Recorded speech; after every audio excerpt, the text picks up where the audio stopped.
won that match 11-8. He has sent Alex Kazakis over to the loser side. World 9-ball champion Joshua Filler 11-8 over Venezuela's Jalal Youssef. Cheng, two-time world champion, 11-3 winner over Josh Roberts.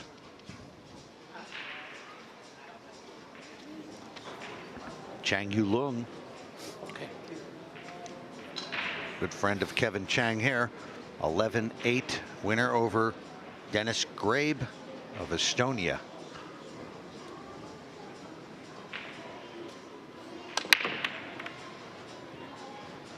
So it's a winner breaks format.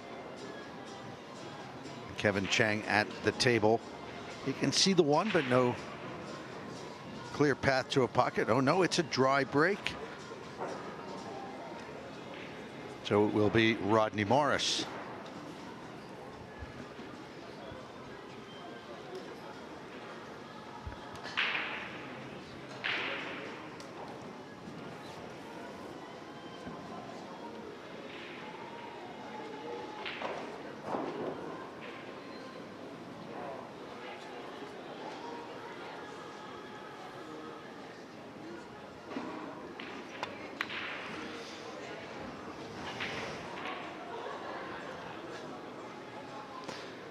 Eric Hjorleifson of Canada, the man who ended Earl Strickland's US Open earlier today, is on the hill, on the brink of making further progress. 10-3 up now against Simon Pickering of Canada.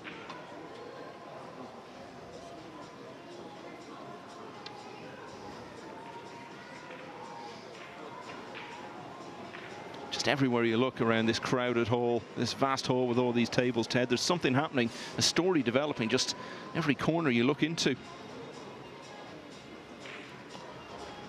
And there's a big crowd around that table with Shane Van Boening, and he is currently leading 10-8.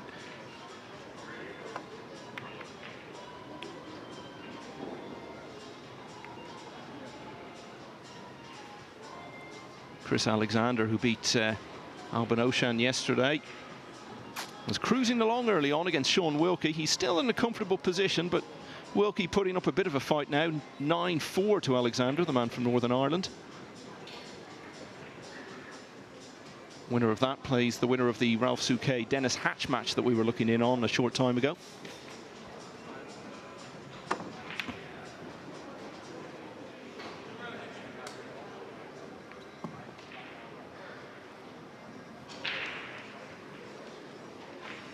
Well, that shot is left on now for Kevin Chang. He's also eyeing up the 2-9.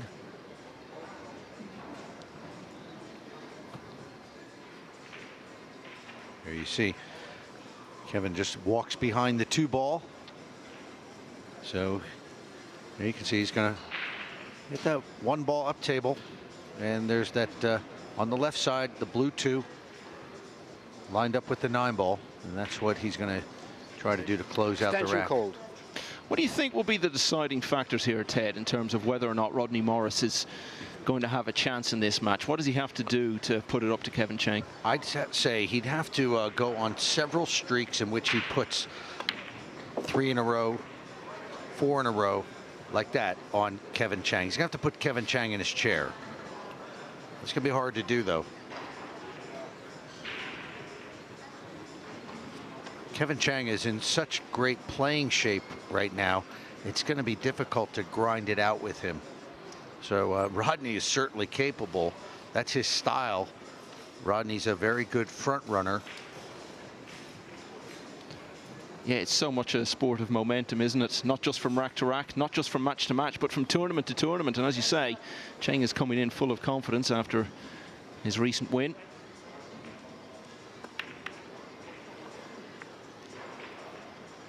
Attempted the carom off the 9, but just didn't quite have the legs to get there.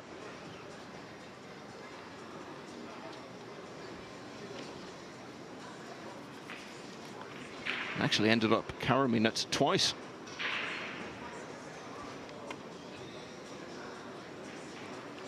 Oh, shot. Ball in hand. Did not touch the 2, so ball in hand for Kevin Chang. At this level, Ted, from almost any position, ball in hand, has the potential to be decisive in a rack. And you look at the position of the balls here. This is a really genuine chance now for Cheng to go 2-0 up.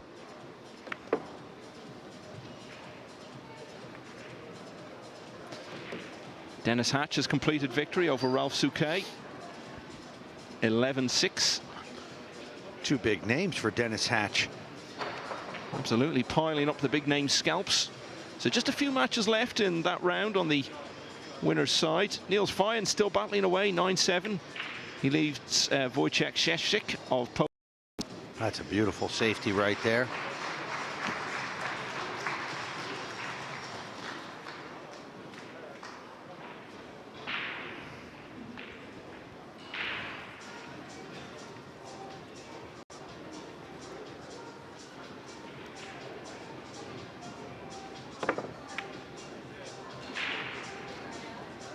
That was an excellent out by Rodney.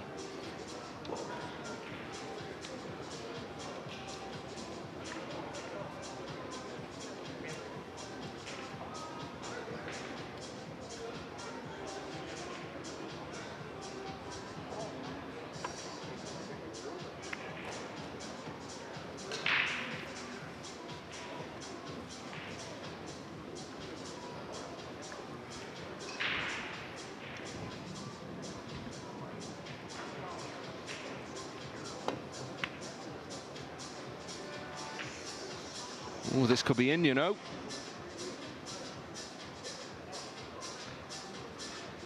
Oh, even when it stopped, you thought surely it's still going to topple over. That is gravity defying.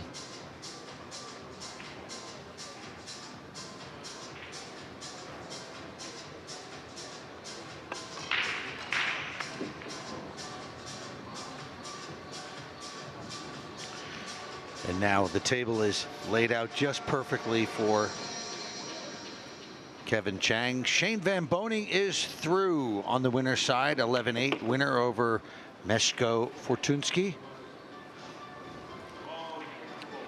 And his good friend, Mosconi Cup teammate Billy Thorpe also through, 11-8 winner over Chang Chi Liu.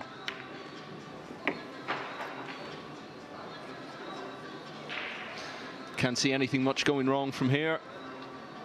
And this is just what Morris really had to try to avert. Didn't want to let Cheng get any early momentum built up. I think we've seen it time and time again here. If you're the underdog in a match, you need to make a good start. Because these top current players, they will just pull away from you in no time given a chance. And Cheng quite comfortably heading into a 2-0 lead.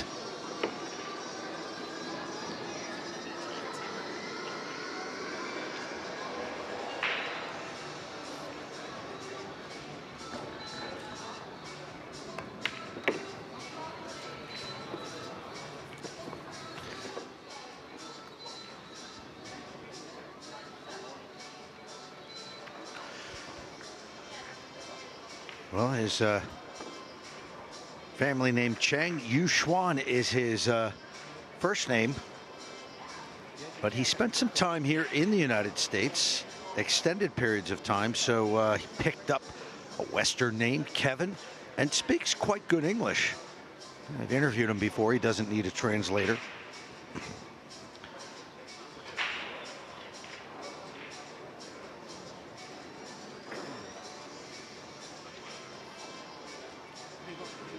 He's a superb player. As I said, he is a real grinder as well as being a sharpshooter. He can go down in the trenches with you if the match is taking a long time. He's very patient, he's talented, and he is a former US Open champion, so he knows what it takes to get through this kind of field.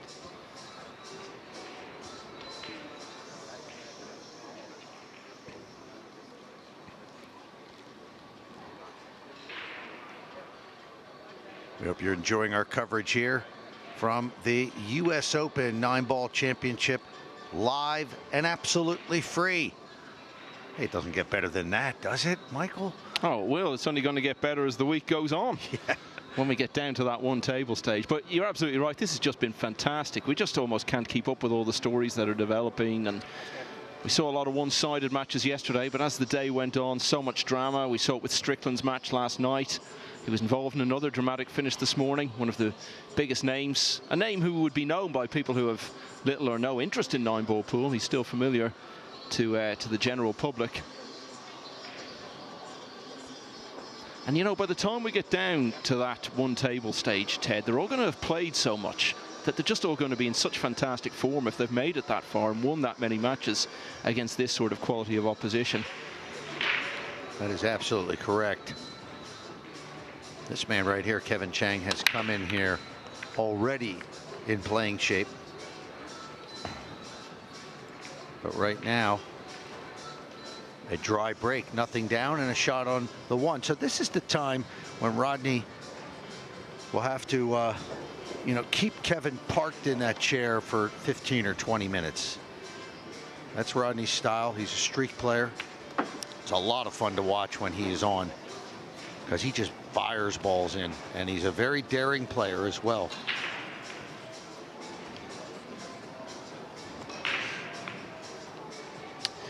Trying to keep you up to date as much as possible on developments elsewhere. On the loser's side, Albin Ocean, a player who we're surprised to see in the loser's side so early after that defeat by Chris Alexander. Well, he's continuing his progress in it. 11-3, he's beaten Donny Mills, but even at that, he's still got to win 5 more matches on that loser's side to make it into the last 16 that they're all trying to get to.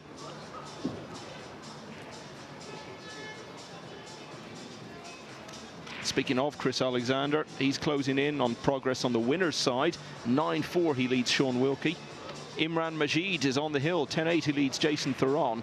And Niels Fyan, 9-7 still against Wojciech Szczepczyk.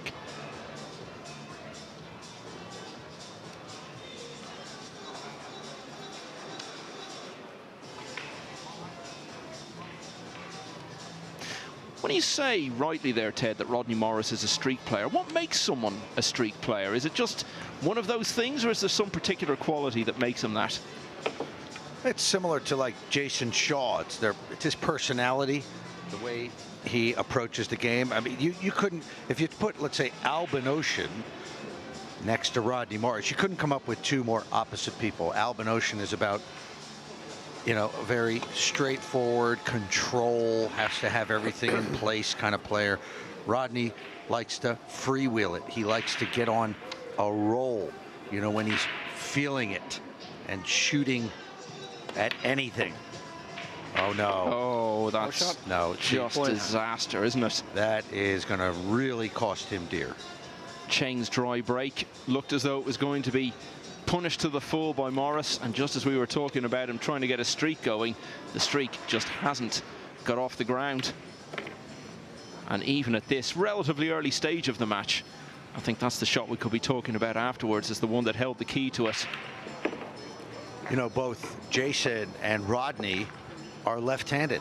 Yeah. And sometimes there are some people who say that the lefties tend to be more of that streak and feel kind of player, whereas the orthodox right-handers would be more of the control players. That's not 100% true, but it does seem to be that a lot of the well-known feel players are lefties. It's very similar actually in snooker. Jimmy White, Judd Trump, left-handed players, real crowd pleasers. Left-handers actually in any sport, for some reason, they always seem to be great to watch. You know, it's the same in golf with Phil Mickelson, tennis with John McEnroe back in the day. There's just something about left-handers that they're just fantastic to watch. Rodney Morris, we saw the caption there, 1996 US Open champion, and it looks like he's thinking very deep about something. Maybe he's recalling that victory 23 years ago, and a very different feeling so far in this match. He blew a really big chance there, and quite needlessly as well. This is Raymond Ferron, a very talented young player from the Philippines. You live in the Philippines, Ted, and of course we've seen some great players from there over the years. The evidence we're seeing over the last couple of days here is that there is a stream of young talent now coming through as well from over there. It's everywhere. They come out of the woodwork, and there would be more if they were able to get more support. We were just talking about China, where they get government support. There is no support for players in the Philippines. You are on your own, and that's why I marvel at a guy like Dennis Orculio, who came from a family of itinerant fishermen in the middle of nowhere down south in the Philippines, and to be able to make it out of that and to achieve what he has achieved. What's out cold? He has probably earned over $1 million in his career. It's just mind-boggling, because the chances for other people to get that same success are slim and none. Rodney Morris got out of his chair there and had practically made it all the way to the table until at the last moment the 6 just dropped in, but consolation for him is that nothing here for Chang on the 1. So I think we heard him call the push out there, didn't we? Yeah, this will be a push out.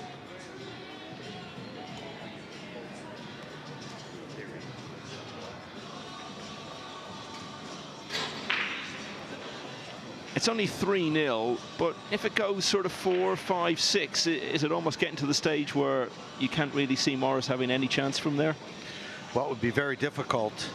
I agree with what you said, that for him to have a good chance in this match, that he needed to have the scoreline reversed at this point. He needs to get out of the blocks quicker.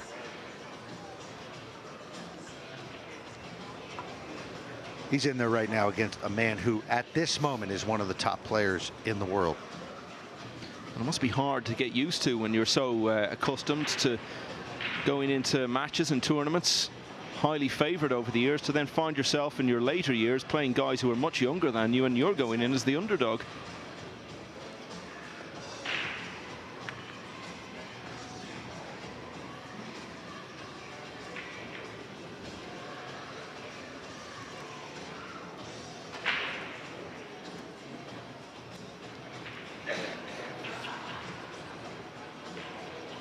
A lot of people gathering around this table now.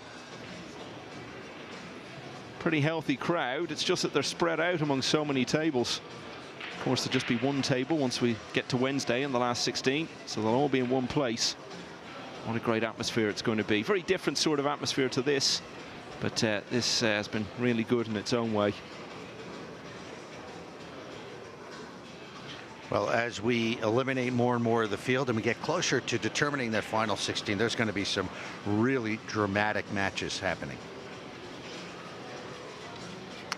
Manny Perez, we saw being beaten heavily on the main table yesterday. He's really responding well today. He's leading 8-7 in his match against a Japanese player who you schooled me on the pronunciation of earlier, Ted, so I'm going to let you say his name this time. In fact, he's just leveled at 8-all. Yukio Akagariyama. 2011 world 9-ball champion from Japan. Yeah, I always thought, well, the pronunciation I was doing earlier was the correct one, but I'll absolutely bow to your knowledge of pronunciations there. Akagariyama.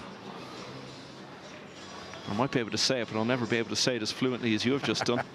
I've had a little experience in that name, but at first, when he first came on the scene, yes, everybody was stumbling over that name. Akagariyama, that any better? That's it. Looks like I've got it now after all this time. It was worth coming to Las Vegas just to learn that. You've done well, Michael. So here, a shot on the 1. Cue ball will be traveling away from the 2.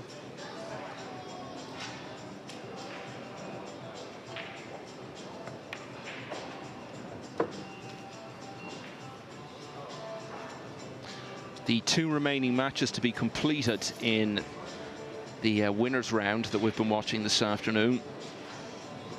Well, both have a player on the hill now. Chris Alexander, 10-6. The Northern Irishman leads Sean Wilkie, so he's on the brink of facing Dennis Hatch. And Johan Chua, 10-6. He leads John Morra of Canada. And if he can get the one more rack he needs, he will face the 5-time champion Shane Van Boning after his close scrape earlier. So once they're over, it'll all be about this round of the loser's side.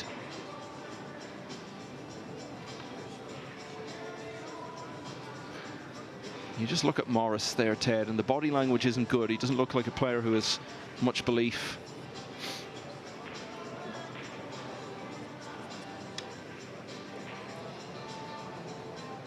Kevin Chang, you can see, engrossed in his work, very deliberate. So that's only going to force Morris to sit there longer and longer. There is a 40-second shot clock, of course, but he is using every last second of it. One player we were talking about earlier who we have to wrap up on is Robbie Foldvari. He's from Australia. I don't know if you know much about him, Ted, but he's going to be 60 next year. Know Robbie well? Yeah, well, he's a Q Sports all-rounder. He made his name by becoming the world champion of English billiards back in the 80s. He was also a very accomplished professional snooker player. And a year away from turning 60, he's still going, 11-10. He beat Radwan Jamil Arsaruji, one of the Saudi Arabian contingent. So he will now play Nicholas Charette in this round on the loser's side. Well, that's some precision potting here from Kevin Chang.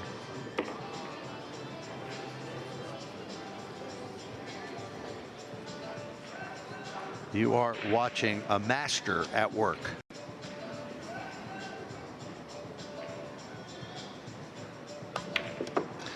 And right now, he's making short work of Rodney Morris. It feels like the match has only just started. Already Cheng has put himself in a very commanding position. Surely going to be 4-0 here in the next few moments.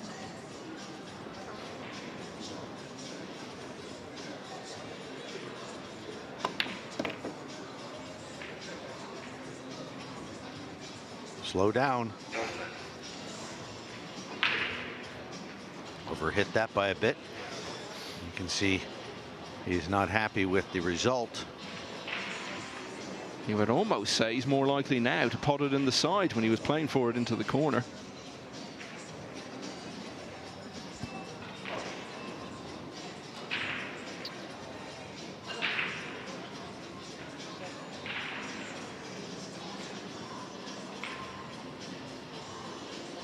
Looks to be in two minds here as to what way to play this. Wouldn't rule out the bank shot. That's what he's gone for, and he's got it. 4-0 Kevin Cheng. What a recovery. And you can see, you could almost see his thought process by the way he was pointing first at thinking about the cut, but then pulling back, deciding on the bank shot. Very deliberate and very talented. Tough combination to beat. 4-0 now in favor of Cheng. Yeah, it's always a helpful guide when the player starts pointing their cue to signal their intentions. We saw Siming Chen do that quite a lot in her fantastic win over Mitch Ellerman earlier this afternoon.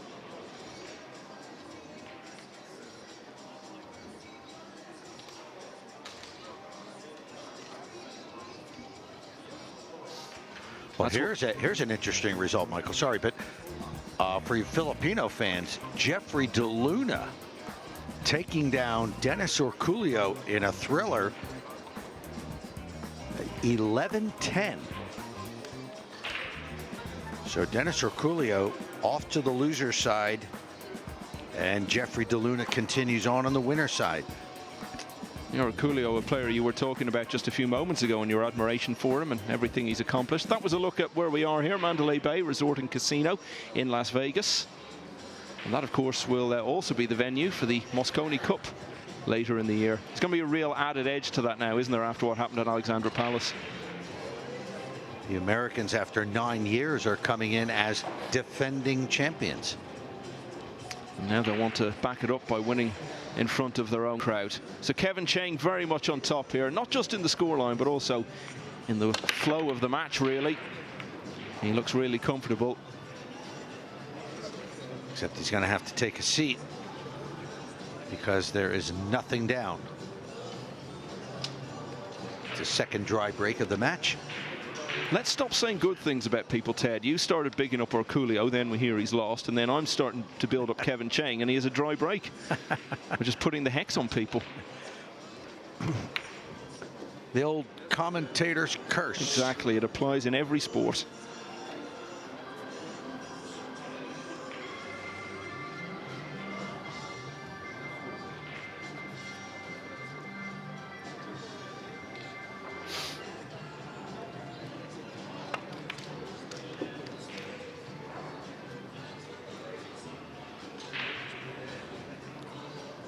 Manny Perez on the hill now in this round, 10-8 up against Yukio Akaga Ariyama. You're getting there. I'm going to get there by the end of the week. Of course, I might not have much more opportunity because he's 10-8 down and potentially just a rack away from going out.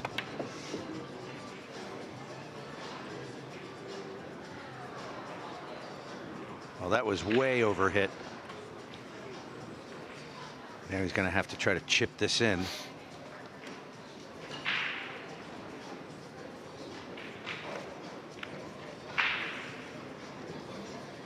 And he opts for the safety.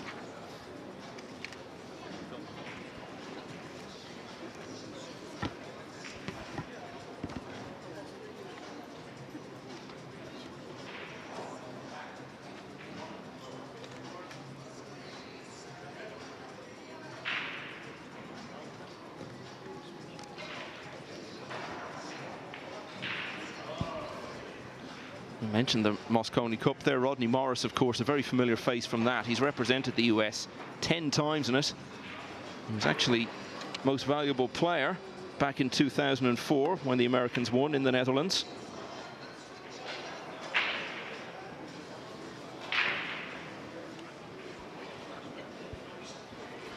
Well, certainly Rodney needs to get out here. He needs to get one on the board. Yeah, he's already blown a big chance, hasn't he, in the third rack. You feel if another one slips him by from such a promising position, well, then really mentally as much as anything, it becomes a huge challenge to turn it round.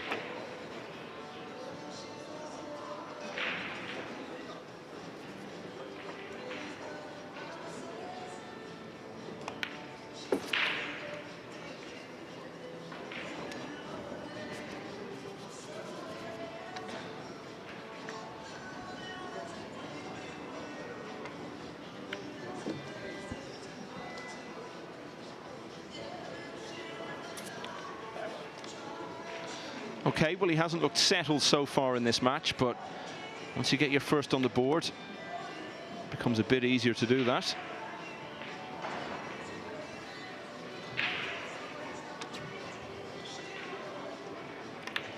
So Rodney Morris didn't let that chance pass him by. He's opened his account. Kevin Cheng still in charge, but it's now 4-1.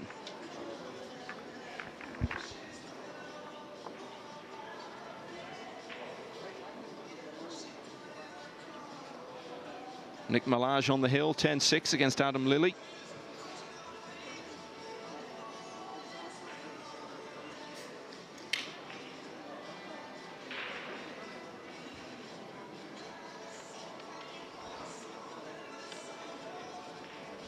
It's a good young player out of Singapore. Aloysius Yap is still unbeaten. A winner today, 11-7 over China's Wang Can.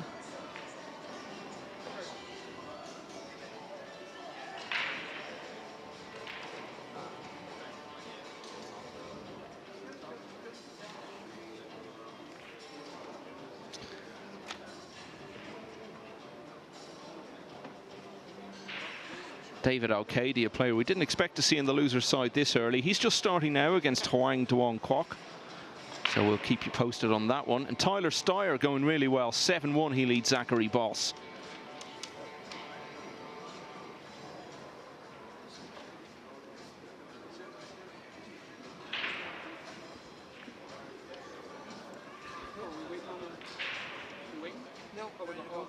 Just me being slow. Yes. No, we're all good, mate.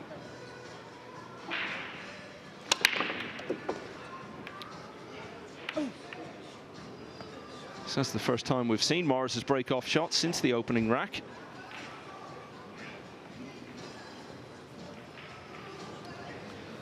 He got the 3-ball down that time, and he's got a couple down off the break this time. And look how it's fallen for him on the 2 there.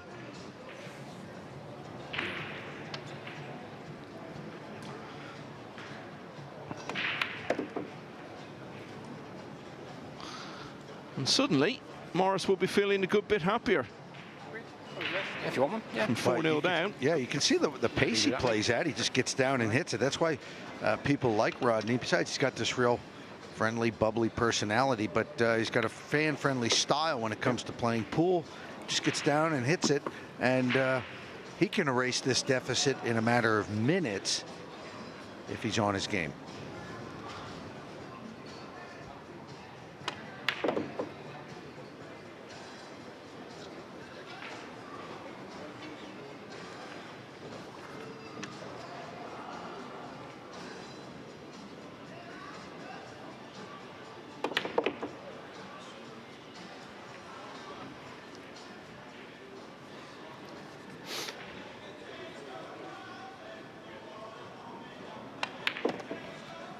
Well, you said he was a streaky player. I don't know if you could call 2 racks in a row a streak, but certainly he's finally getting the chance now to build some momentum. So it's going to be interesting to see if he can underline what you were saying about him earlier, Ted, and how he can put together these streaks.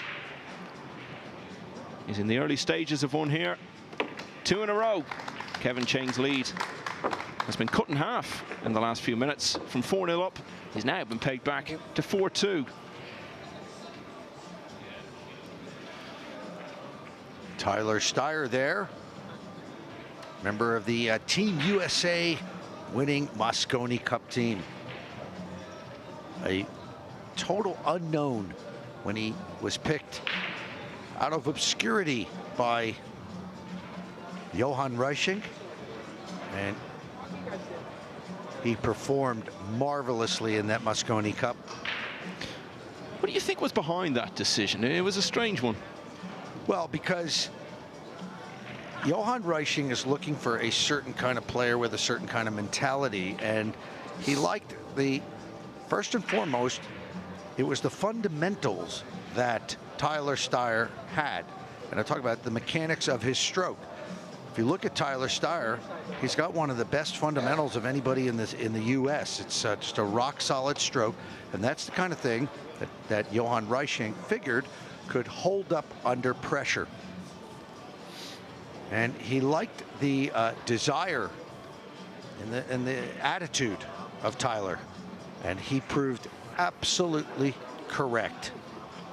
As a matter of fact, Team USA was looking to go down, I believe it was 3-0, and if it wasn't for Tyler Steyer, they may have lost that Mosconi Cup. And it was on the very first day that he came out and saved them and got their first point. And that was the catalyst from there for Team USA to go on and win. Well, in any sport, the coach, the manager, whatever title they have, sometimes has to make brave decisions, and you can't criticize them when they're validated, as it was in that case. Yukio Akaguriyama is still in it against Manny Perez. He's just won the 19th rack. So Perez stays on the hill. It's now 10-9.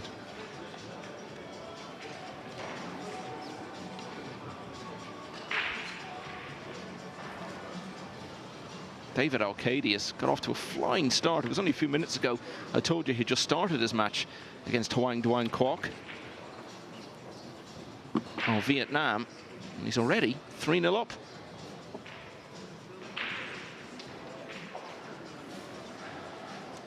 So every match in this round has now started, except the veteran Robbie Foldvari against Nicholas Charette of Canada. That'll be on soon.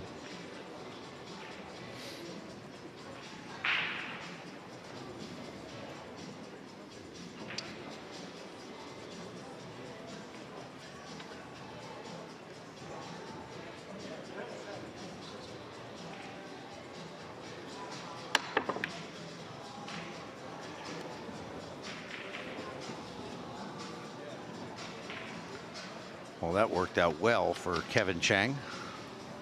He's absolutely blessed with that. The cue ball running in behind the 4 there.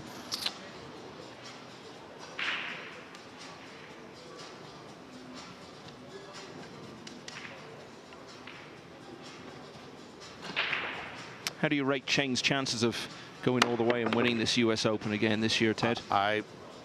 Just based upon his experience, what he's done lately, they're very good. Now, the fact that we've got all these monsters in this field, you know, anybody's chances are going to be long, except maybe, you know, Shane Van Boening, who's won 5, so he knows what it takes. The defending champion Jason Shaw is playing great, but yes, Kevin Chang certainly has every chance to win this. Let's just say we're not going to be surprised if he does win it. No, absolutely not. And speaking of Van Boening, he made fairly serene progress through the first couple of rounds. Do you think it's good for him that he was pushed much more by Fortunski today? I do. I do. It keeps a player sharp when they've been challenged and they have a little bit of a bump in the road. Because in any sport, it's not how you play at the beginning, it's how you play at the end of the playoffs, at the end of the tournament. We'll be hearing from Van Boening in just a few moments, actually.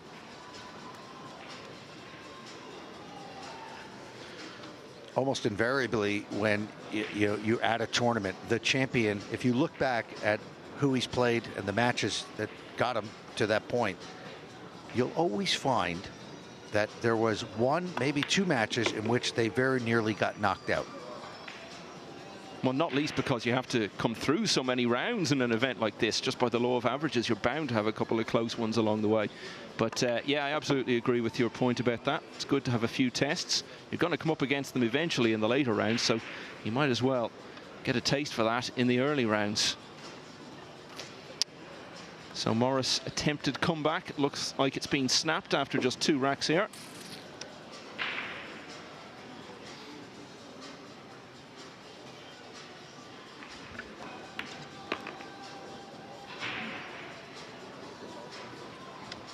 And as Cheng takes this routine 9-ball to go 5-2 in front, let's hear from the 5-time champion Shane Van Boening after his win over Fortunski. Shane, that was tough going out there. Are you happy with your performance? I'm not really happy with the performance. My break was not really working good on this match, so I need to go to the pool room and practice on my break and figure it out a little bit. What's the game plan when the momentum swings away from you? I'm just going to go straight to the pool room, and I got some work to do. And, it's going to be tougher and tougher throughout the whole field. This is, hands down one of the best tournaments I have ever played in. The atmosphere is just so great here, so. You're just 2 wins away from the single elimination. Is that the goal right now? Yeah, my main goal is to get in the single elimination and figure out a game plan after that. Are you watching the progression of any of the other players throughout the tournament? There's a lot of good players here. I've been watching the Chinese players. They kind of figure out their break, so I gotta figure something out. But there's a strong field. Got back-pool players from all over the world. So this is, hands down one of the best events. Brilliant. Thank you, and good luck in the next round. Thank you. Next up for Van Boening will be Johan Chua, who beat John Morrow by 11 racks to 7. And you're our expert round here, Ted, on everything really, but particularly everything on players from the Philippines. So tell us about Chua. He is one to look out for. He is a good young player whose game is peaking at just the right moment. So remember that name, Johan Chua.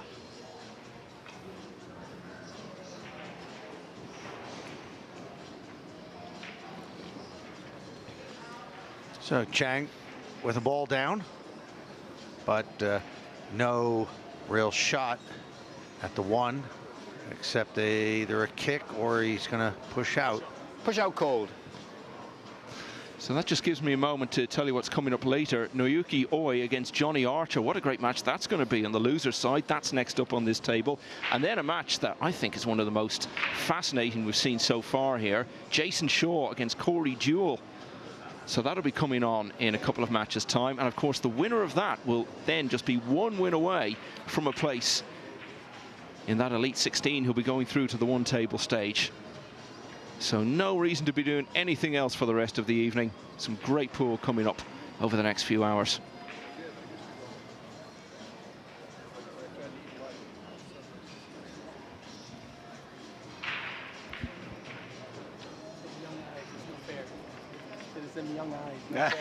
Yukio Akaguriyama has leveled with Manny Perez. It's 10-all now. So 1 rack to decide which of them goes through to the next round on the loser's side, and which of them will be bowing out altogether.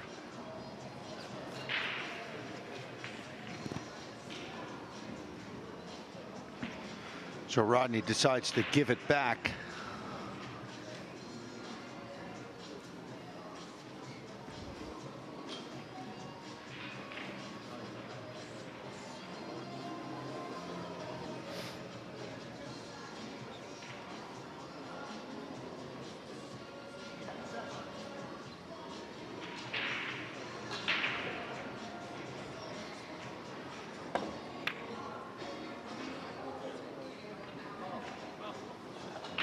Well, that was well done. Oops, sorry, Rodney. In your way there.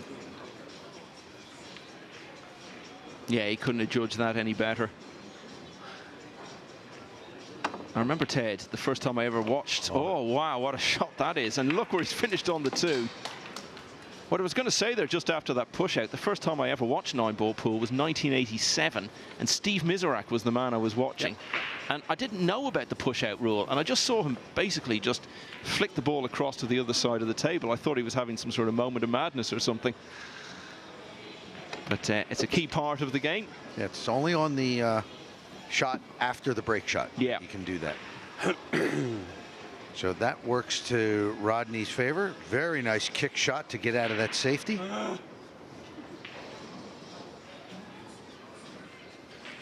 Well, I just have to keep saying that I just don't see Rodney winning this if he's going to grind it out with Kevin Chang. I think Rodney's got to string a few together here.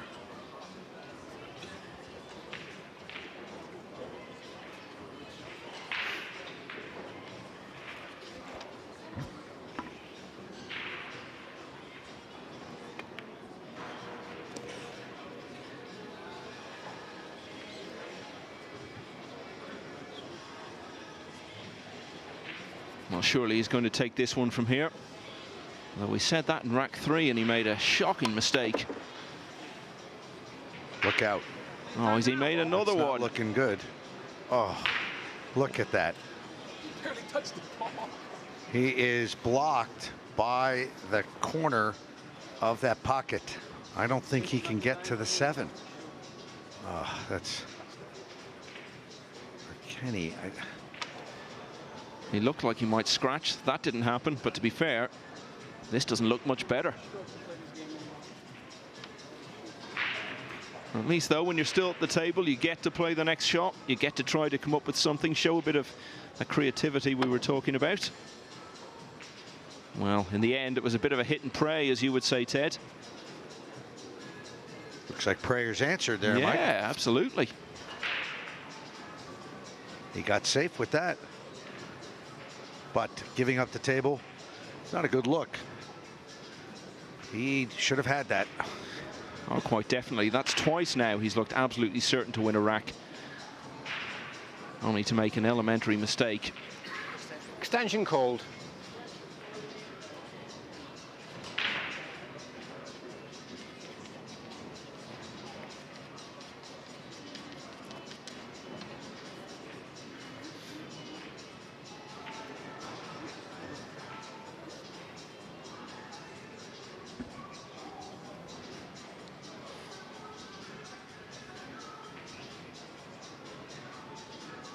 One more result to wrap up. Chris Alexander from Northern Ireland, the man who beat Albin O'Shan. He's beaten Sean Wilkie 11-7, so that's all the matches now completed in that winners round we were concentrating on earlier. Foul shot. Ball in hand.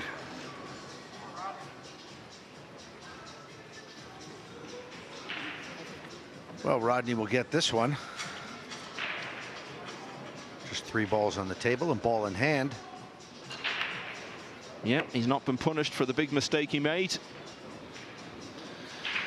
And he's not going to feel too bad about being 5-3 down, you know. This match looked like it could be slipping away from him very quickly, but as it is, he's still very much in the contest and still quite a long way to go.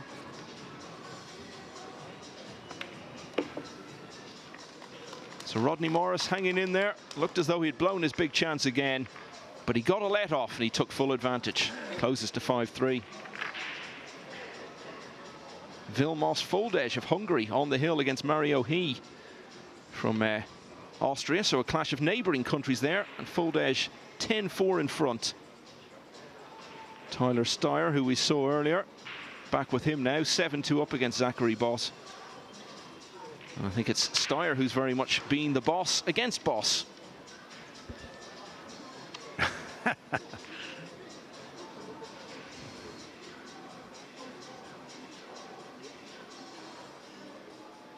Yeah, Rodney can get this rack, only one behind. He's very much in the match. Yeah, his head looked to be dropping a little earlier. Body language wasn't particularly encouraging to Rodney Morris fans. Now this is a shot only a young man can even attempt to play.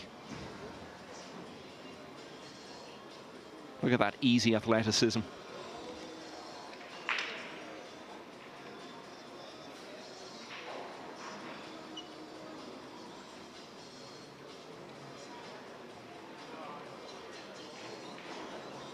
And we'd like to welcome our fans watching us on our Facebook page live for free around the world.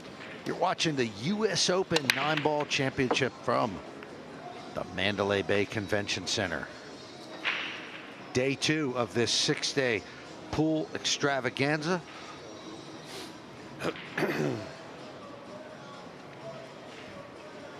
So he's got the,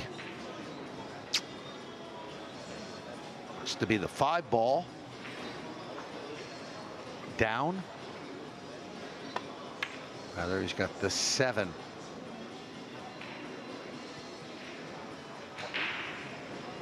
Can be hard to tell the difference between the two of them from a distance. Very similar colors.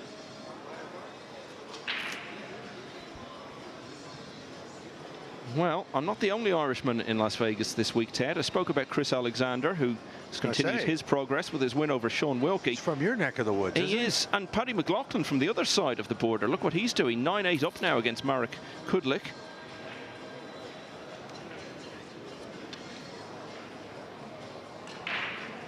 I mean, you must feel right at home, Ted. You've got Americans, you've got guys from the Philippines, so you've got every reason to feel at home. I need a couple of my compatriots hanging around for a day or two yet as well. Hey, there is an Irish pub in this hotel. I saw it. I was there the other night. I go to enough of those back home. Come here, I want to see some American bars. You can show me a few of those. Well, Rodney has a chance here. And this should get him position on the 2-ball. Just like that. So, Rodney Morris. Simple shot to get in the 3 as well. You know, it's no wonder people love Rodney because, I mean, look at his personality. He's always having a good time. He's laughing. He plays quick. He plays the way you might play if you're in the pub having a beer with your mates, banging balls.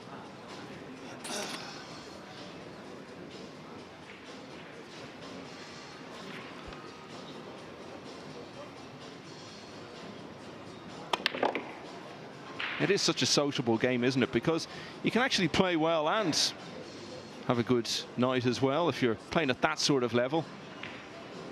Well, look at this. Well, he's going to try it for the opposite pocket. Oh, that's a great. He made that look so easy, didn't he? He's getting some momentum up here, Ted. You said he's all about that. You know what? This is the, you know, if he can come through this rough patch that he's had early on, and we're looking at a nearly even match, if he starts getting confidence, that's where you're going to see the dangerous Rodney Morris. And that's 4 of the last 5 racks he's won now. So Kevin Cheng's flying start is starting to become a distant memory. He still leads, but now only by 1 at 5-4.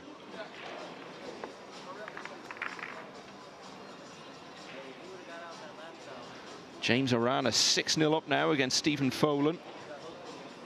Carlo Beato also leading 6-0 against James Adams. So a couple of players really streaking through their matches. So is Tyler Steyer. 8-2 against Zachary Boss.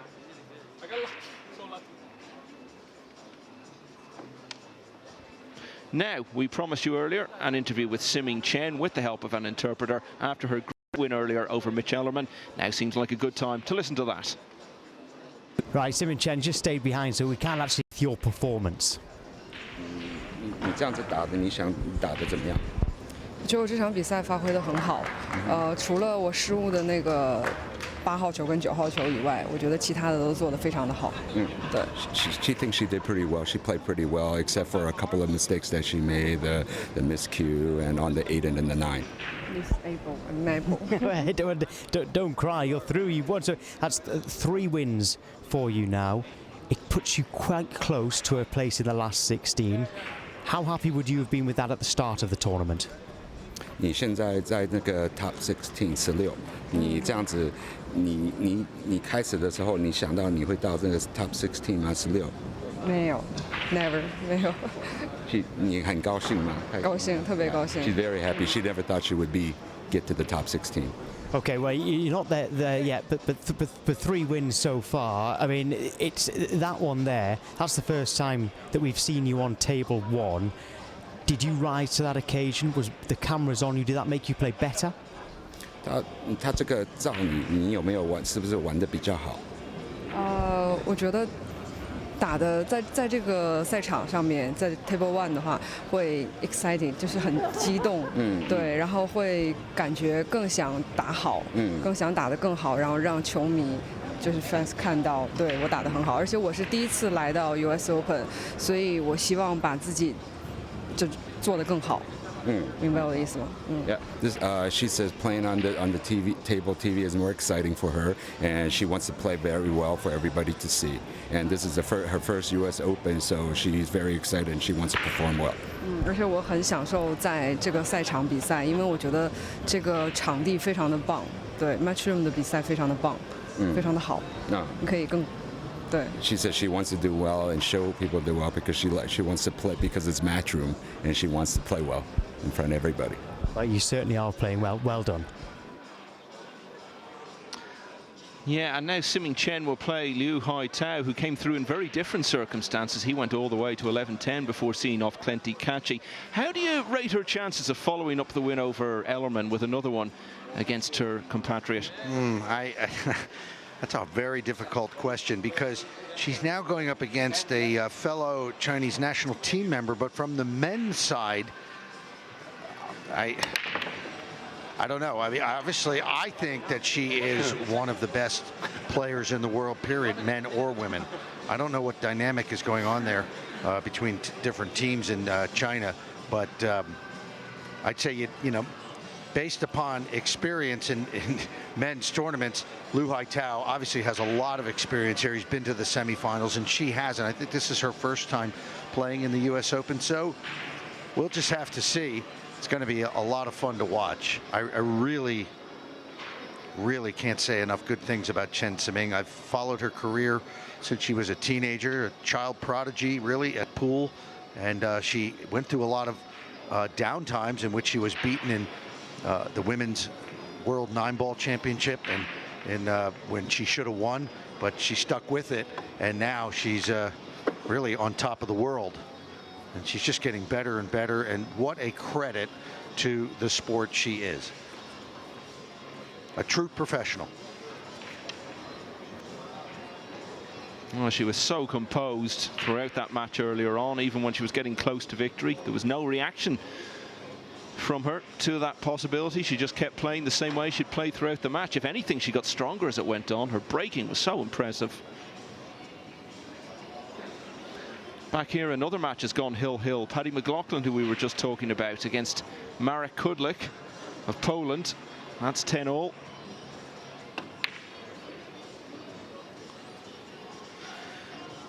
Well, he hit that hard in order to bring it out for the 3-ball, but it didn't go.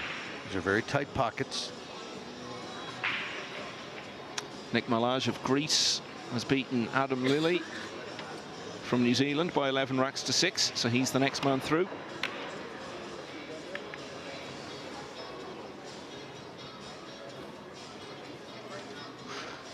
Well, we're going to see the jump now from Kevin Chang.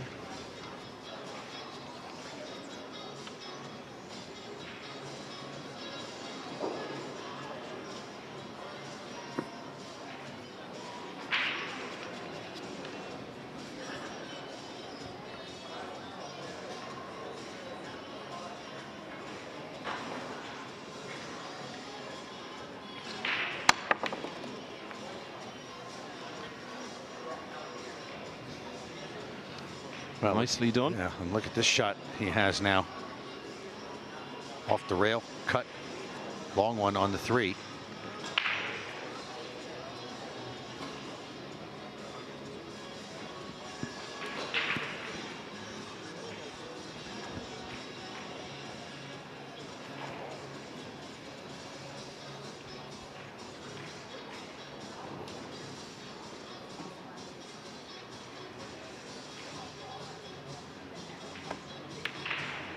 Oh, that's a brilliant shot right there. So smooth. With a good angle on the 4 ball to bring it out. Back up for the orange 5. A win for Manny Perez. He's come through 11-10 against Yuko Akaguriyama. Look out.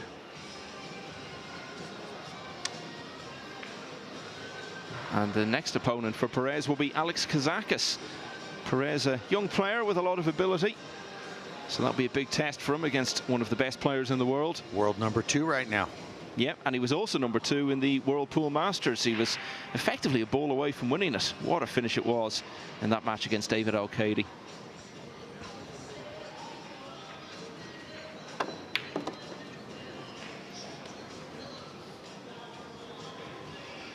So good recovery from Kevin Chang. Well, he was leading 5-2. It's now 5-4. He doesn't look like he's under any duress. Francisco Bustamante's through 11-3 against Max Eberle.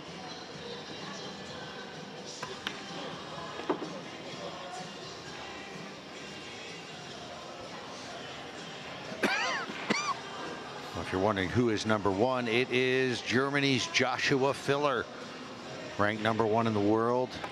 He's also the world 9-ball champion. He's just 21 years old.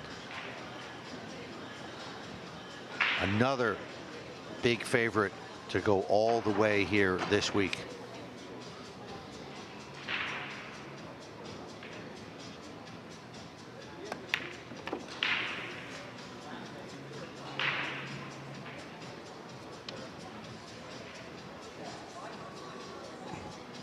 There's some very good shooting here from Kevin Chang. Gives you a good idea of the talent. This young man, 6-4 now. Yeah, he needed that rack, having been so far in front. He didn't want to lose the lead altogether, and Morris obviously would have drawn level if he'd taken that one. So Kevin Cheng reasserting his authority, and now leading 6-4. Well, if you look down the WPA rankings, Michael, you'll see that well, you go all the way, the top 14 players in the world right now are still in the tournament. When we get to 15, Ralph Souquet, he's been knocked out. Filler number 1, Alexander Kazakis of Greece number 2, Carlo Beato of the Philippines number 3, Niels Feijen, the Netherlands, ranked 4, Chang Jung Lin, a guy who could very well take the title this week from Taiwan. Fellow Taiwanese Ko Pin Yi at 6, Jason Shaw at 7, Shane Van Boning at 8. Then you have Fedor Gorst, young man from Russia, who's really creating waves in the European pool scene and the world pool scene. And rounding out the top 10 is England's Chris Melling. Yeah, you love to see the big stories early on, don't you? And big names getting knocked out. It can, you know, really light things up from time to time. But when it works out this way, when the big players stay in, it means you get some fantastic matchups later on in the week. And I think in the long run, that's probably what he'd prefer. So we really are building up for a big climax to this tournament. Oh, well, there's a just perfect, that little alley between the two sets of balls there. So he can shoot this one.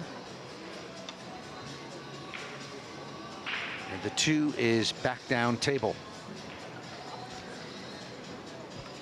Marek Kudlik of Poland has won that deciding rack against Paddy McLaughlin. Oh, your mate. Well, he can go and check out some of those Irish bars you were talking about. I'm just surprised the Irish bars over here are still open. I would have thought they'd all have to shut for a month after St. Patrick's Day.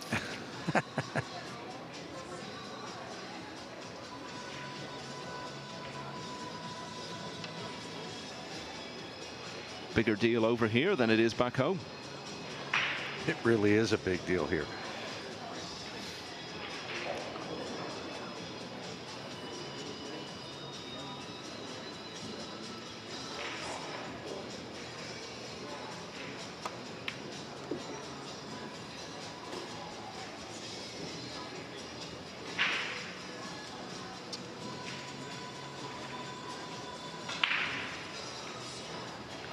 Well, he's got the next 4 balls right down in one corner.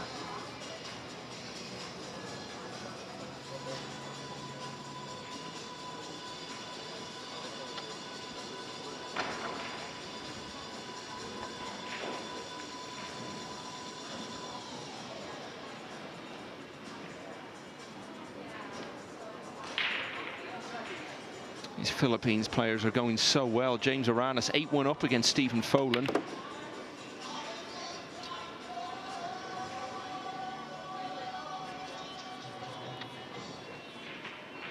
Mika Immonen, a man with a big history in this tournament. 9-6 he leads against Kostas Koukiadakis. We saw Tyler Steyer earlier. He's still very much in charge against Zachary Boss. 9-2 now.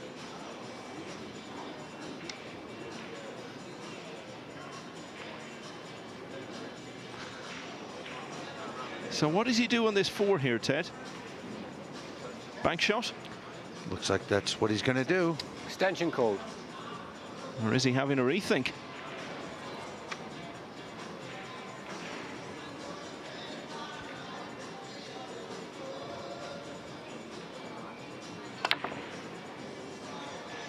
Oh, that's great.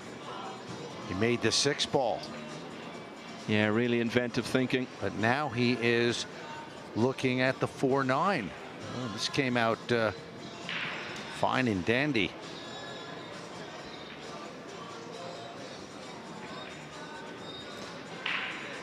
This is by no means guaranteed, though. Bit of distance between the balls.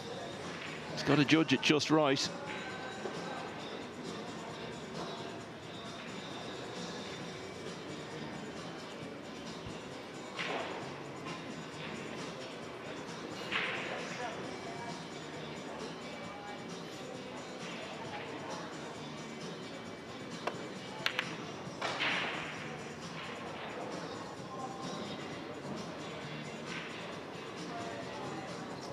Well, that hasn't worked out for him in the sense that he didn't get it, but he had a bit of good fortune. Looked like he might scratch. Didn't turn out that way.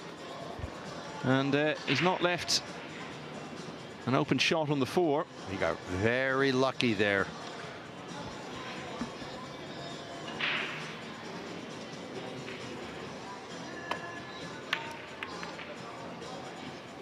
Oh, that was very close. Yeah, and that's probably going to be 7-4 now.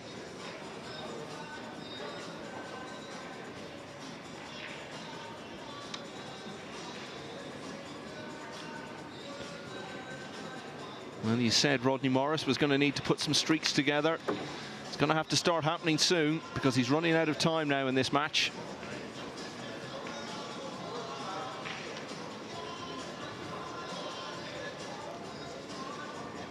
Kevin Cheng, a man who knows how to win a US Open in the modern era, is well on his way to winning this match.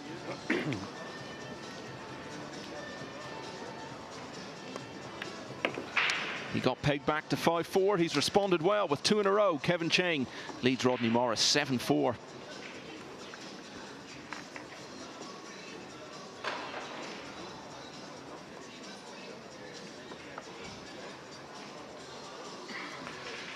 So at this point of the tournament, since we're in the thick of the double elimination stage, players are basically coming off of one table and going right onto another table. So it's a real marathon for these guys. And this is something they're pretty used to. There's a lot of times in tournaments they'll be playing 3, even 4 tough matches in a day. Does fatigue become a factor, or is it a case that when you're still progressing through the tournament, the adrenaline just keeps you going? Yeah, it does. The adrenaline keeps you going, but you do need to be in shape. I think it's a big factor that those guys who look after themselves will have more energy. But having said that, a lot of the pool players spend countless, endless hours in the pool room. So playing for 10, 12 hours is really not that big a deal. Filipinos are in the pool room for 15 hours a day sometimes, and to all hours of the night, even till dawn. So it's really nothing for them to play 3 and 4 matches. Well, that's what practice is all about, isn't it? It's making it second nature for you. These are the matches we've seen on the main table today. Skylar Woodward's defeat, that was quite a big story. I think the biggest one, though, has got to be Chen Siming, or Siming Chen, depending which way you look at it. I don't know if you realize it, but it's not a good day for the Americans on the TV table. Yeah, well, absolutely. All losers. The only American performing well on this table today, Ted, is you. And I'm up in the booth, not in the table, so forget about that. But thank you anyway. Jim White has just said even that's questionable.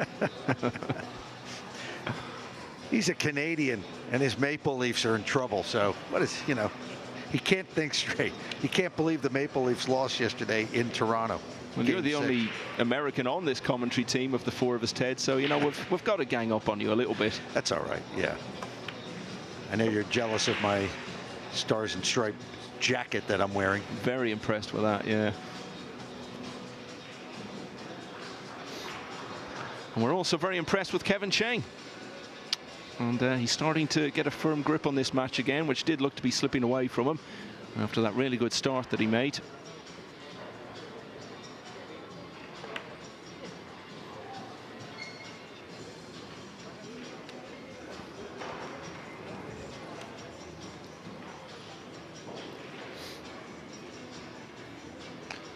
Tyler Steyer on the hill now, 10-2 against Zachary Boss, and Mika Immonen as well, 10-6 he leads Kostas Koukiadakis. Immonen, former champion. What a great shot. But look at this one. This is about as tough a shot as you'll find on a pool table.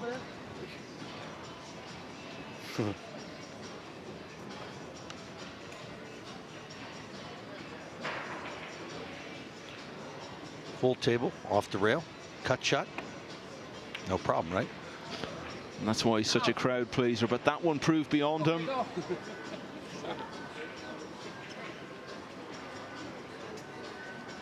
Has the 7 come to his rescue here, or is there a path through to pot the 4?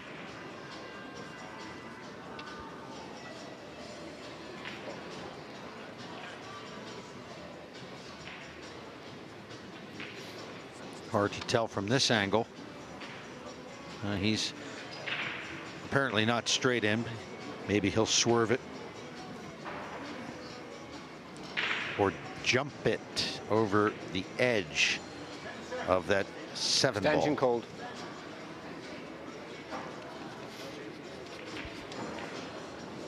Do you think the top players specifically practice with the jump cue for long periods of time? Absolutely. For hours. The Taiwanese are known to practice with the jump cue for hours.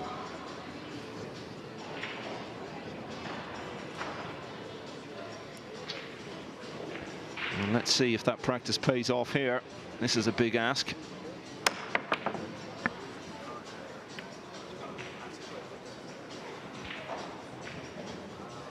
Is he scratching? He is. Oh, shot. Ball in hand.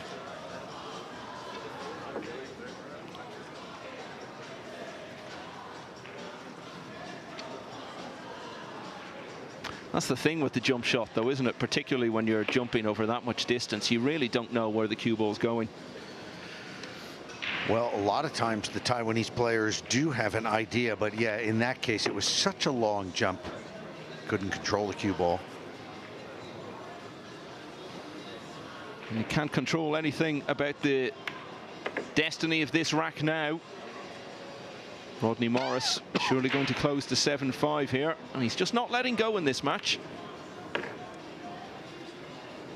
I think you were right in what you said earlier, Ted. He will need to put together a good streak at some stage. But he can only do that if he stays in the contest, and that's what he's doing at the moment, just hanging in there. Kevin Cheng knows he's still got a lot of work to do here. He leads 7-5.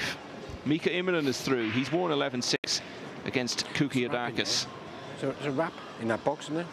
What's that? There's a wrap in the box if you want one. If you're hungry, have that. Well, when Mika Immonen won one of his U.S. Open championships, he lost his first match and came through the loser side with 12 straight wins. And he was almost knocked out earlier today and came back for a dramatic win. And now that seems to be playing quite well, Mika. And we should mention Vilmos Foldej as well from Hungary, who beat Mario He from neighbouring Austria. That one's just finished now, 11-7. This says Chris Smelling and Omar Al-Shaheen, but this is not them. Yeah, this is Chris Robinson and Raymond Faraon. 6-4 to Robinson in that one. You can't miss Chris Smelling, okay? Yeah. Very distinctive looking figure. You're so polite, Michael. I like that distinctive looking figure. Young man.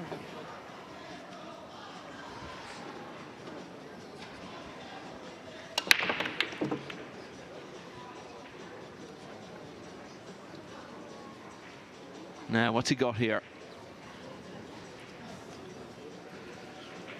He's got to look at the 2-ball.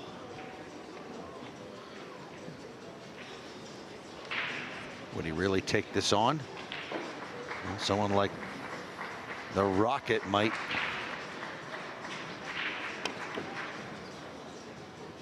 He did. And now he has left it on. So looks like Rodney's going to have to sit down for a while. You know, we love a close finish, and we're getting a few of them at the moment on various tables. Ruslan Chinahov 10-9 up against Marco Teucher. Lefteris Georgiou of Cyprus is leading 9-7 against Konrad Piakarski from Poland. One match which doesn't look like being a close finish involves the recent World Masters winner, David Al-Kaidi. He's now 8-2 up against Hoang Duong Quoc.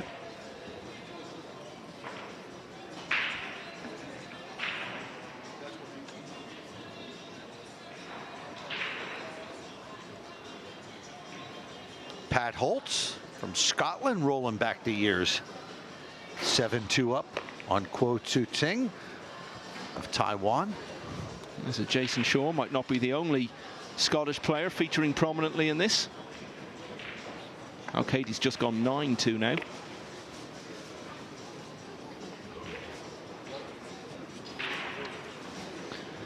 This has been the story of the match, really, hasn't it, Ted? Every time it's looked as though Morris is just pulling up on Cheng's heels, Cheng wins an important rack to reassert his authority. And if he keeps doing that, well, then he's going to end up the winner.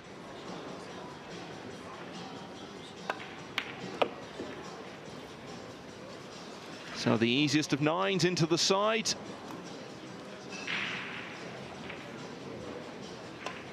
And he's getting there, not progressing as serenely as he was in the early stages of the match, but still progressing nonetheless. And it's now 8-5 to Kevin Cheng.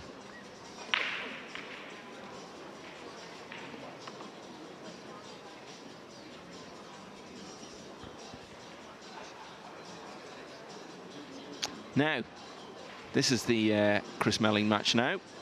5-all against Omar Al-Shaheen of Kuwait.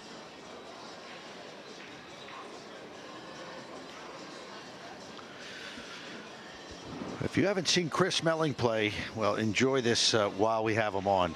He is one of the most fun players to watch. He's fast, he's daring.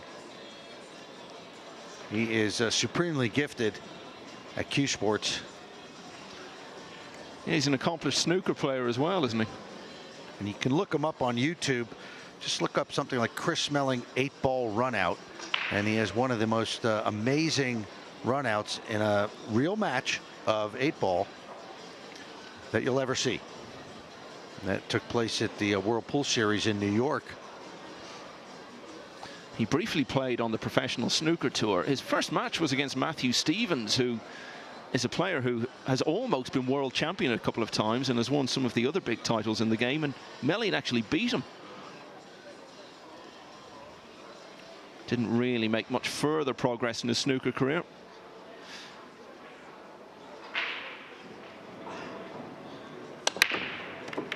Konrad Piakarski has made it even closer against Lefteris Georgiou, who's pulled back to 9-8 now.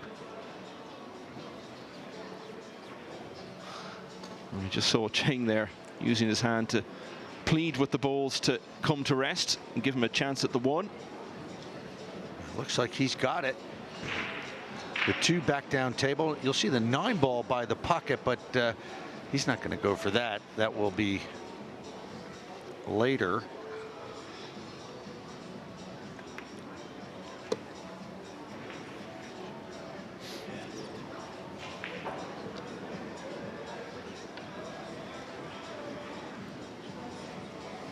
Carlo Biado on the hill, 10-1 against James Adams. And Lee Hoevagen 10-0 up against John Schmidt. Already seen one whitewash in this round for Fabio Rizzi over Tony Chohan. So perhaps we're going to see another one there.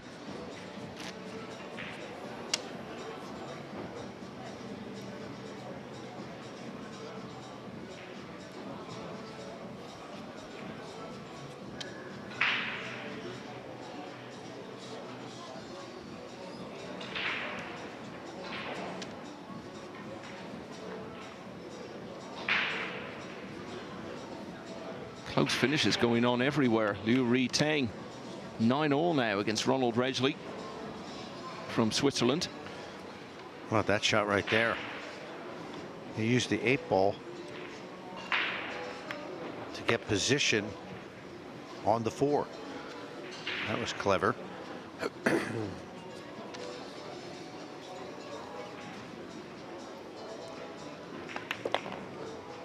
He's a solid player, isn't he?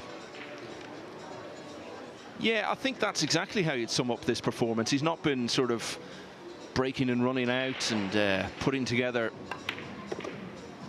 a series of racks. Okay, he did win the first 4, but even then he was given a little bit of help along the way by Morris.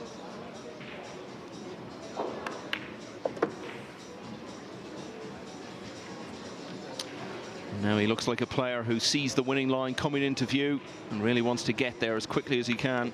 9-5 now to Kevin Cheng, and he's back to where he was earlier in the match, 4 racks clear. So again, this is a loser side match. They see Chris Smelling now up 6-5 over Omar Al Shaheen. Great player out of Kuwait.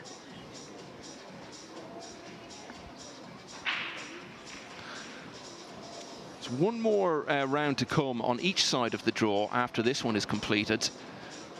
So when we move into the next round on the loser's side, on this table, it's going to be Naoki Oi against Johnny Archer. And Ted, anyone who might be relatively new to 9-ball and hasn't seen Naoki Oi at the table, it's an experience not to be missed. Well, if you interview Naoki Oi, you're going to definitely get that experience. On the table, he's quite serious. That's true, actually. Yes, it is more after the matches that we... Yeah, he loves to clown around. He's given some of the most famous interviews in the game. I think that's putting it mildly. It's just like nothing else you've ever seen in any sport. I just can't think of any equivalent at all. He never really answers a question straight. I'm not sure even how much he understands of the answers, but his English is limited, but he has so much fun in interviews that everybody just likes to watch him come up with something. And he usually does come up with something pretty good. Well, I think we should get an interview with him after that match against Johnny Archer, whether he wins or loses, just for that reason alone, just to see what happens, because with him it literally could be anything. I have a feeling our TV crew is doing just that. So that's something to look forward to. Kevin Cheng can perhaps look forward to a place in the next round. He's got to win a couple more racks, but he's reasserted himself now in this one. Although, that has not gone to plan at all, and he's left the one on.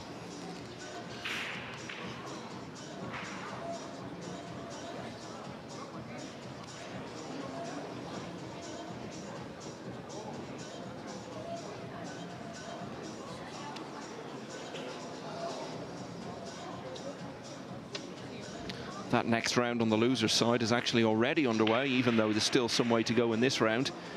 Albanushan hasn't had the greatest of tournaments so far, and he's not made a greatest of starts against Conrad Yusushin. He's 2-1 down.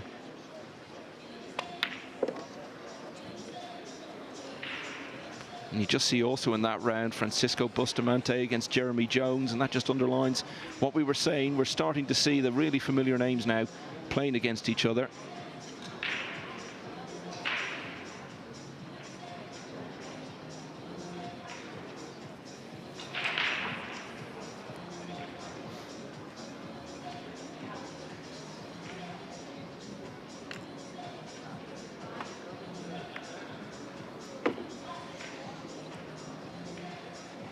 There was a nice shot, but okay. He's got an opening for the 3 in the corner.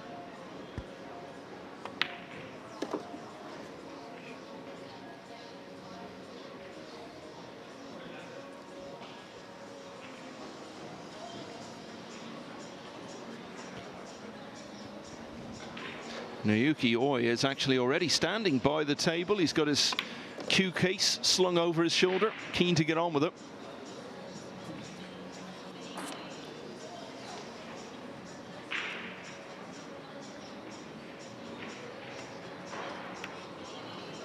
Oh dear. Oh, that's unforgivable, I think is the word. Yep, that's it. I think you can turn out the lights because the party is over for Rodney Morris. And you know what? That's going to be the really disappointing thing if he loses the match. He can't say that there wasn't anything more he could have done about it, and he hasn't had his chances. He's been his own worst enemy at times in this match, and he certainly was there. Well, the table is wide open, and he misses an elementary shot into the side. Not the recipe for success when you're playing a master like Kevin Chang. I always say it's never over while you're still out there, but this is looking pretty ominous now. If this goes 10-5, which it looks like it's going to, I sort of feel the stuffing has been knocked out of Morris.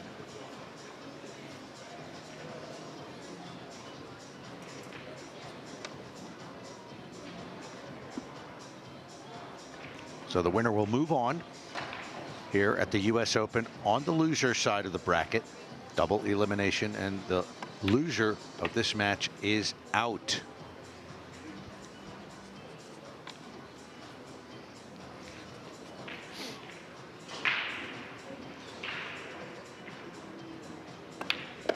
You can do all the analysis and think about what you could have done differently and try to contextualize it all, but just sometimes you look back and say you've just not played well enough. And Rodney Morris sitting in his chair there shaking his head. He knows he hasn't. There's still a glimmer of hope, of course, until Cheng gets to 11, but you sense that isn't going to be far off now, because it is now, after that dreadful miss from Morris, 10-5 to Cheng.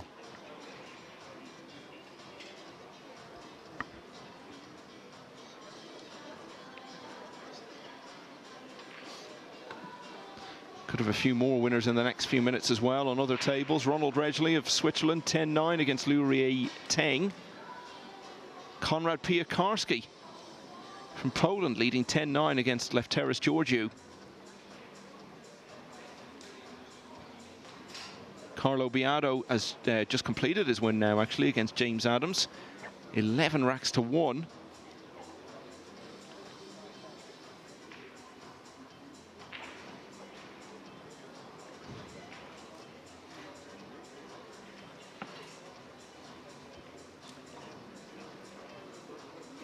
We've talked a good bit about Rodney Morris and the mistakes he's made. We've described Kevin Cheng as solid. Where do you feel he's at now, Ted, in terms of where he needs to get to with his game if he's to be a contender to win this again this week?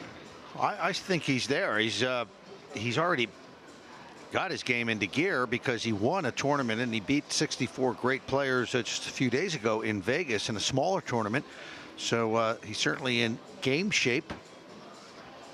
He's had the experience of going through it a very tough semifinal. The final in that event, WPA Players Championship, was bruising, and that went a bunch of extra racks into overtime, and he won that just by one right down at the wire over Carlo Beato.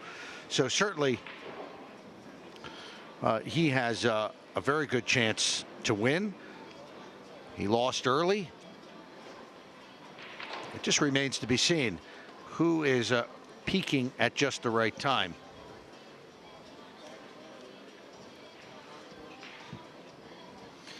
And the one has run very nicely into place for him there. Relatively straightforward shot to get on the two. So Rodney Morris may well have played his last shot in the 2019 US Open. I just think overall that Kevin Cheng has the perfect style for this event. Nobody's going to play perfect. You might get guys like Jason Shaw last year just steamrolled the field.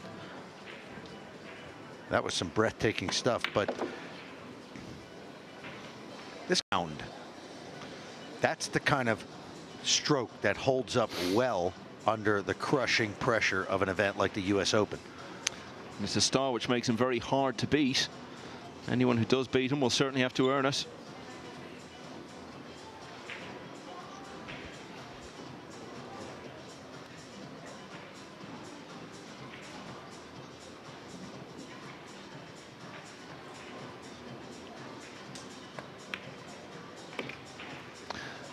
So Jason Theron of South Africa will be waiting for him in the next round if he does finish this out.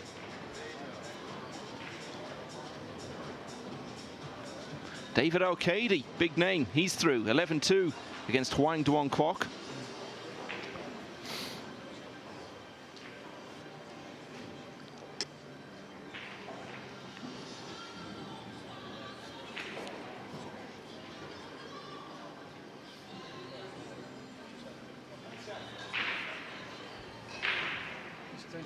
Extension called. So a lot of strong Taiwanese and Filipinos still in the field,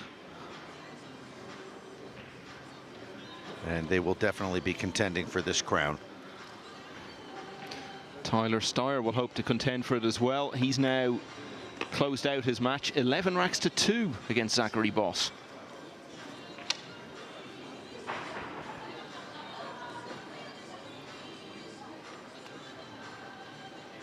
Well, look at this. He may have to give up the table here.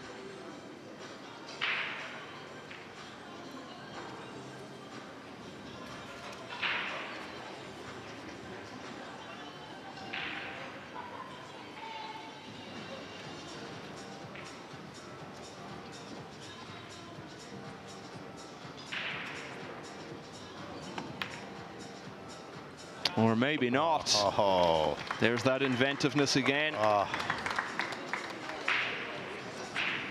Just when Rodney Morris thought he might be getting one last chance, it may just have been snatched away from him. Beautiful shot from Kevin Chang. Leaves the position on the 7, and this is as elementary as it gets. So Cheng got off to a really good start in the match. Morris dug in, he battled back, but he's not helped his cause at times. And in the end, Kevin Cheng with a